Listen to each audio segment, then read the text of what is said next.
सदियों पुरानी मिट्टी के बर्तन बनाने की परंपरा अब फिर से सांसें लेने लगी है। एक वक्त ऐसा था जब हर घर में खाना पकाने से लेकर पानी रखने तक सब कुछ मिट्टी के बर्तनों में ही होता था। लेकिन जैसे जैसे बाजार में स्टील और प्लास्टिक ने जगह बनाई, इन बर्तनों का चलन घटता चला गया। मिट्टी के बर्तन बनाने वालों की रोजी रोटी तक छिन गई।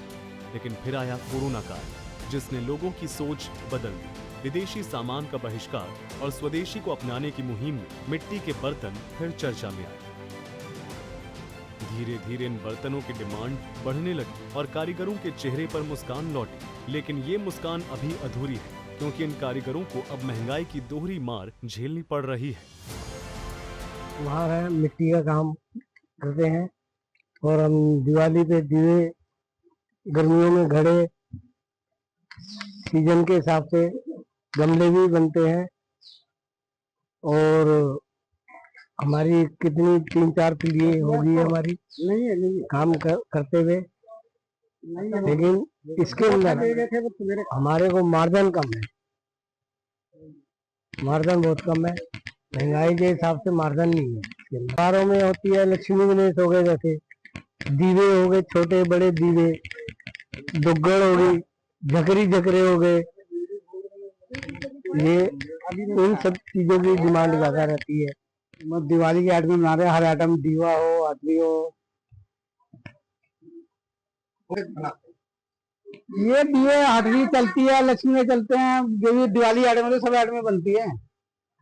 आइटम तो बहुत है नाम से। ये देखो 6 महीने से लगे हैं बनाने में इसको आइटम। आज करते हुए हमारे को 44 साल हो गए, चौथी पीढ़ी होगी हुई। कैसे बनाते हैं तो क्या भैया दीवे बनाते हैं, हटरियां बनाते हैं, चिराग बनाते हैं, के लिए? इसके दिवाली के लिए बनाते हैं, नवरात्रे के लिए बनते हैं दीवे वगैरह। त्योहारों का मौसम आ गया है और इन कारीगरों को उम्मीद है कि इस बार दिए फिर से रोशनी लाएंगे, फिर घरों में ही नहीं बल्कि उनके जीवन में भी। अब देखना होगा कि क्या ये पारंपरिक कला फिर से अपने पुराने गौरव को पा सकेगी या नहीं। मिट्टी के ये बर्तन सिर्फ साधारण चीजें नहीं, बल्कि हमारी संस्कृति, परंपरा और कारीगरी की पहचान है। जरूरत है कि हम इन्हें अपनाकर न सिर्फ एक स्वस्थ जीवन शैली को बढ़ावा दें, बल्कि इन कारीगरों की मेहनत को भी सम्मान दें। ब्यूरो रिपोर्ट, सूर्या समाचार।